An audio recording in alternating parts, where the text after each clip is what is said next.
حاجات اور دعاؤں کی قبولیت کے لیے، گناہوں کی بخشش کے لیے صلوات۔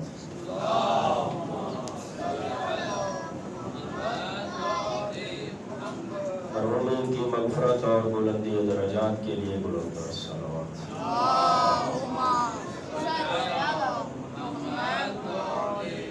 عزاداروں کی اور عزاداری کی حفاظت کے لیے، دشمنان عزا کی ناکامی اور نامرادی کے لیے صلوات۔ اللہم صلی علی محمد و علی محمد۔ حیدر کرار محبان اہل بیت جہاں جہاں آباد ہیں، ان کی جان و مال، عزت و آبرو کی حفاظت کے لیے، وطن عزیز پاکستان کی حفاظت کے لیے صلوات۔ اللہم صلی علی محمد و علی محمد۔ اولاد مومنین کے اولاد نرینہ کے لیے، بیمار مومنین کی صحت یابی کے لیے، مجلس عزا کی قبولیت کے لیے صلوات۔ اللہم صلی علی محمد و علی محمد۔ حجت خدا حضرت امام زمانہ عجل اللہ فرجہ الشریف کی خوشنودی اور آمد و سلامتی کے لیے صلوات۔ اللہم صلی علی محمد و علی محمد۔ اعوذ باللہ من الشیطان الرجیم، بسم اللہ الرحمن الرحیم، الحمدللہ رب العالمین والعاقبۃ للمتقین وجنات للمؤمنین والنار للمعتدین والکافرین، الحمدللہ الذی جعلنا من المتمسکین بولایت علی بن ابی طالب واولادہ المعصومین۔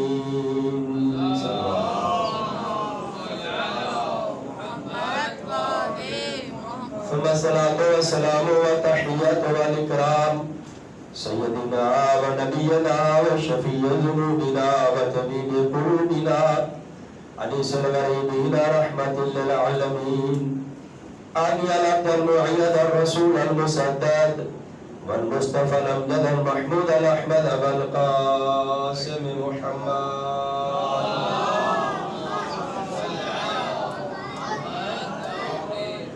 وعلى آله الطيبين الطاهرين المعصومين المنتجبين المنتخبين المظلومين، ورحمة الله على مواليهم ومحبيهم وشيعتهم، ولعنة الله على أعدائهم أجمعين من يوم عداوتهم إلى قيام يوم الدين وبعد يوم الدين.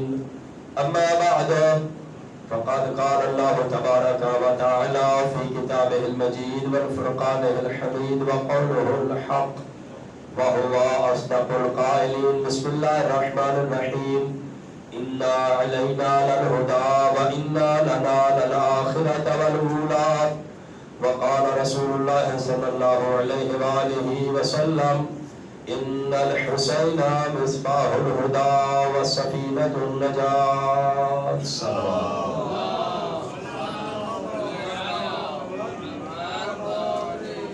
دعائے خداوند کریم کی بارگاہ میں بار الہ سب کے صغیرہ و کبیرہ گناہ معاف فرما، صغیرہ و کبیرہ گناہوں سے بچنے کی توفیق عطا فرما، ہمارے مرحومین کی مغفرت فرما، قادیان کا یہ صف عذاب بچھایا اپنی بارگاہ میں قبول فرما، جہاں جہاں ذکر عزا ہوتا ہے، ذکر محمد و آل محمد ہوتا ہے، ہو رہا ہے، ان جگہوں کو تا قیام قیامت آباد و شاد فرما، اس مسجد کو بھی دن دگنی رات چگنی ترقی عطا فرما، مدارس علمیہ، مراکز علمیہ، مساجد اور امام بارگاہوں کو آباد کرنے کی توفیق عطا فرما، بار الہ ہمارے مرحومین کی مغفرت فرما، اور دیگر جتنے مومنین مریض صحت عطا فرما، بالخصوص ایک مومن ملک رب نواز صاحب مریض ہے، صحت کاملہ واجلہ عطا فرما، اور بھی جتنے مومنین بیمار ہیں گھروں میں اسپتالوں میں صحت کاملہ واجلہ عطا فرما، بارگاہ جتنے مومنین پریشان ہیں ان کی پریشانی دور فرما۔ ایک مومن خصوصی پریشانی کے لیے کہا گیا ہے کہ پریشان ہے عمران بھائی، اللہ تعالیٰ ان کی جو بھی مشکل ہے اس مشکل سے ان کو نجات عطا فرمائے، پروردگار اور بھی جو جتنے مومنین پریشان ہیں، پریشانی میں مبتلا ہیں، ان کی